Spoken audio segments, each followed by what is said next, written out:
Those of you that are parents, those of you that are pet owners, those of you that have a prized collection of inanimate objects, and so on and so forth, you get the idea. Imagine being asked to point out your favorite. It's not as easy as it may seem. Every one or thing holds significant value and merits of its own. Believe me when I say that we have the same problem here today. Nissan's Kicks with e-power, Toyota's Yaris Cross HEV, and an EV, the MG4 Standard. On this Comparo, we'll find out which one could bring you that much closer to our Get Quote button. A trifecta of strong performing cars, all vying for your attention with price, power, performance, practicality, and personal preference. Did I really make it all the letter P? I'm so baduy. That's a Tito move right there, innit? If you're interested in any of these cars and want to find a helpful sales agent, look no further. No, not me. AutoDeal has the top sales agents in the country on our platform.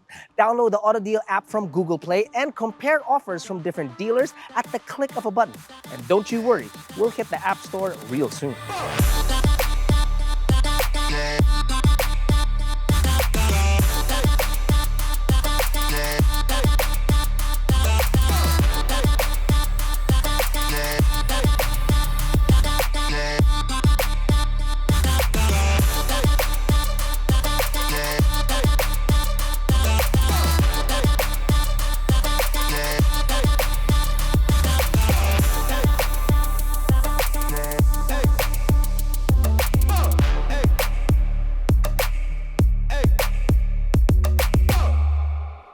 Seen standing globally since 2014, the Kicks has slowly but steadily bettered itself, which was launched locally mid of last year, making it the veteran of this group. The Yaris Cross, a new nameplate for the Philippines, broke cover mid of this year to the delight of quite a number of people. The only hatchback in this trio, the MG4, was made locally available in the last quarter of 2023, though had already received accolades around the globe. I would like to show you what each car could mean to you and how it could be the right fit for your lifestyle. Now, each of these cars brings something different to the table. And if you could, I'm sure you'd take them all home. I mean, one is good, but you wouldn't just get one. You'd have to get it a friend just in case it gets bored and needs someone to talk to.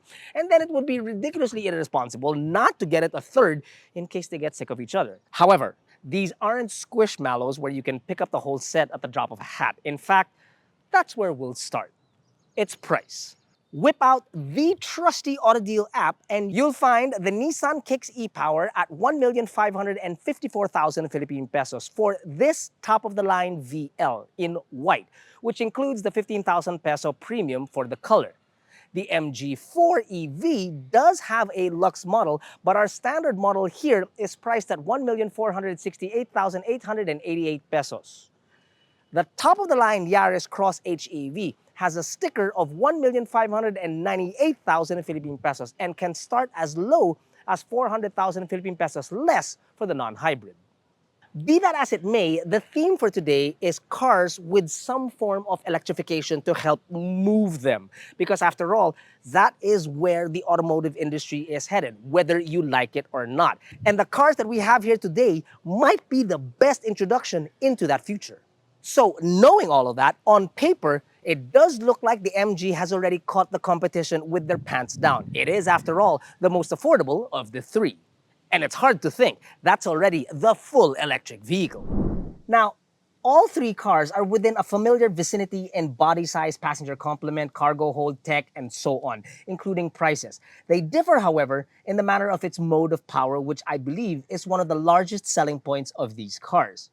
For instance, the Nissan Kicks e-Power. Simply put, its motion is powered by an electric motor that produces 134 horses and 280 Newton meters of torque, which is nearly instantaneous.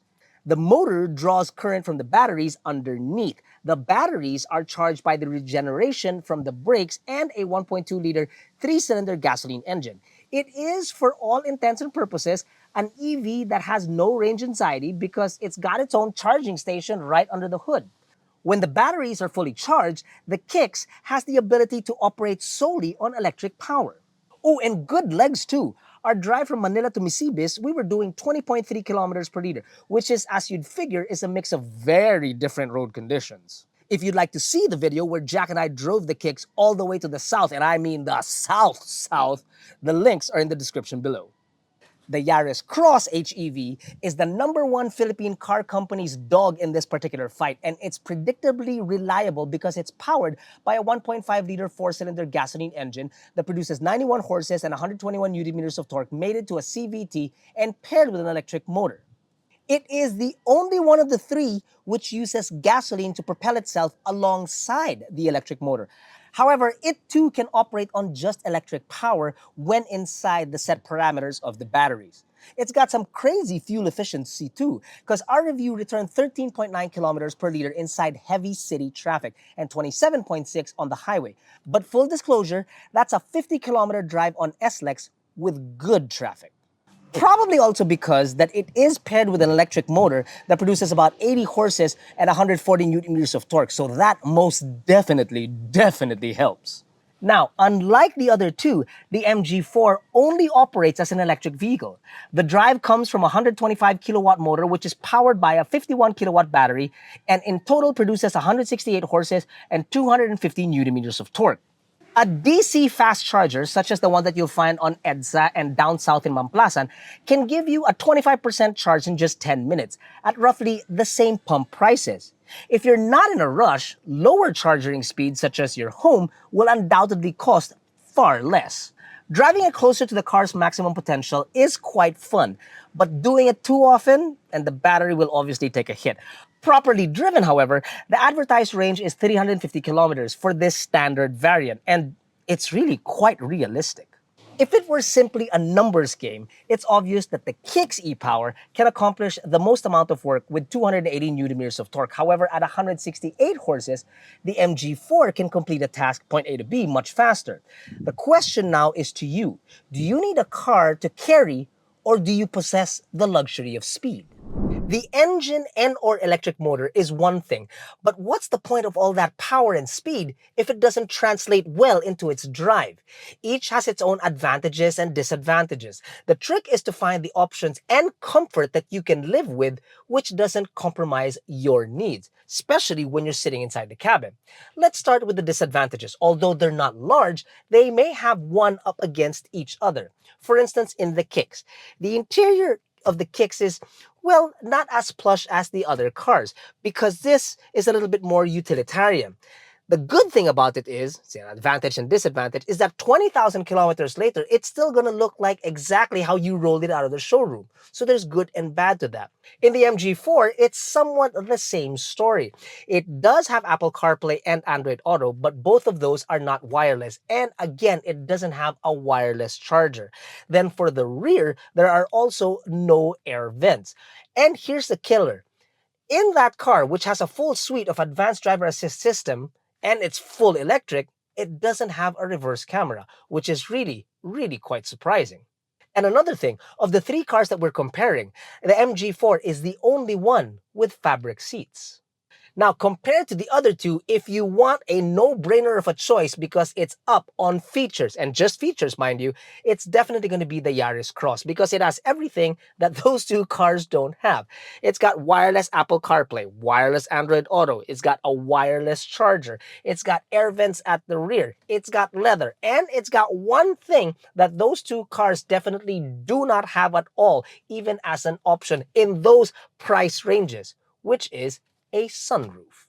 Can't beat that. So a point when it comes to features will definitely go to the Yaris Cross. But tech and features is not where we stop when it comes to performance of these vehicles. There's also ride, drive, and NVH, which we're gonna get to right now.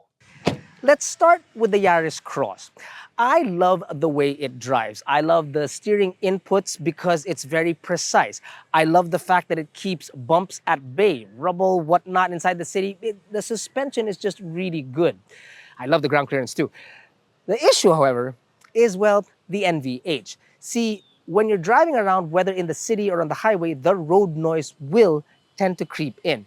And unfortunately, the engine noise doesn't get any better. When I first started driving the Yaris Cross, I thought it was the loudest of them all simply because I was used to the Kicks and the MG4. The issue was that the engine is actually louder than you'd expect. It does creep in and it will catch you. I'll say this though, that you can easily drown it out with the great Pioneer system that you have inside. but it's just something that you might need to get used to. In the Kicks, it's almost the same banana. A little better, I should say. I like the steering, feels good, it's very comfortable. Jack and I spent 500 kilometers inside the car, no issues there. I love the ground clearance, keeps bumps at bay. NVH is a little better actually than the Yaris Cross. My issue is that it's with the engine noise as well. See, with the Kicks, you realize that it's an electric motor that's driving the vehicle, and the electric motor draws its power from the batteries. The batteries draw its power from the engine. So when you floor it, it needs to suck up as much electricity from the batteries to push the electric motor. The engine then compensates by being as loud as possible to charge the batteries, and that tends to creep in every once in a while. Well, when you're driving the car like Earl. Oh, and another thing, this has nothing to do with the drive, but when you're standing outside the vehicle and it passes you by, it's a little high-pitched and noisy, kind of annoying. Just like you? Oh, wow! Wow! Bare as it may be on the inside, it's so not that on its performance, because Jack and I absolutely loved throwing the MG4 around best as we could. Even on eco tires, it was stuck to the ground. And my goodness, the NVH, whisper quiet. So on this particular section, there is no if, ands, and two ways about it. We're gonna give it to the MG4. Now, cargo space is obviously going to be a premium when you're talking about smaller automobiles like these, but we'll argue that whichever one gives you the most amount of space, not just in the cargo, but let's say cubbyholes inside, should be declared the winner. Now with the MG4, given that it's a hatchback, unfortunately it doesn't hold the same amount of space as the other two compact crossovers, in the sense that you can fit a balikbayan box through the opening, but unfortunately you just won't be able to close it. But the second row does fold, allowing you to put balikbayan boxes further in, and of course, more than enough space for any form of luggage. Now, although limited cargo space, when you step inside the second row, it's got boatloads of room because after all, it is an EV. The floor is flat, and to tell you honestly, the car may be compact in size, but the space inside is much like already like a Civic. It's almost even Steven when it comes to the Yaris Cross and the Kicks, because they both can easily accommodate one balikbayan box and hand carry luggage at the same time. And they both fold their second rows so that you can accommodate more balikbayan boxes. They both have the same problem where there's a bit of a lip, so it will give you sort of like a bit of a hard time with the back.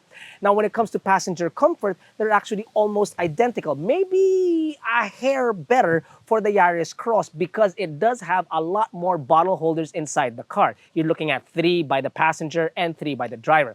The big killer here is that the Yaris will take it because on such a small automobile, it's got a powered tailgate. With all things considered, including passenger comfort, we're going to say that the Yaris Cross will take this one. And the winner, by a hair, which is what we love, is still the veteran of the group, the Nissan Kicks e-Power. Now, no car is perfect, not even the Kicks within the categories we've presented. Each car has pros and cons in different categories. If I could, the MG4 would be my choice, even in its standard trim. It's an affordable EV with rapid performance and a more than decent amount of space for a hatch that has got my number on speed dial. I would like my building to have charging capabilities, and even if the charging stations aren't that far, traffic is unfortunately a female dog, which is a shame because this would have been my entry or shot at an EV. Now the Kicks is very comfortable, even on long drives that at times seem like there's no end for me and Jack. I've even seen seniors opt for the Kicks who ride at the rear. And while the top end has all the bells and whistles, the e-Power VE starts at more than 300,000 Philippine pesos more affordable than the VL. But I'll be honest though, if you can, opt for the VL. You won't regret that choice. The Yaris Cross, I'd say, is the middle ground of the two. It's nowhere near as quiet as the MG4, and it's not as comfortable as the Kicks, but it is properly equipped, better than the other two. Tech and add-ons are plenty, and Toyota has well stepped out of their comfort zone with a pretty big flex. It's important to be honest with yourself and figure out what you need and not just what you want, plus what you can accommodate. Now, what better way to get an even more in-depth look at these cars than with our individual reviews on our YouTube channel? Links are down below. And when you're ready to spend your hard-earned peso, hit that Get Quote button to connect with the best sales agents on our platform nationwide. Okay, cut. That's it. Wrap it up. Boys, I'll see you in Manila. What are you guys looking at? Let's go.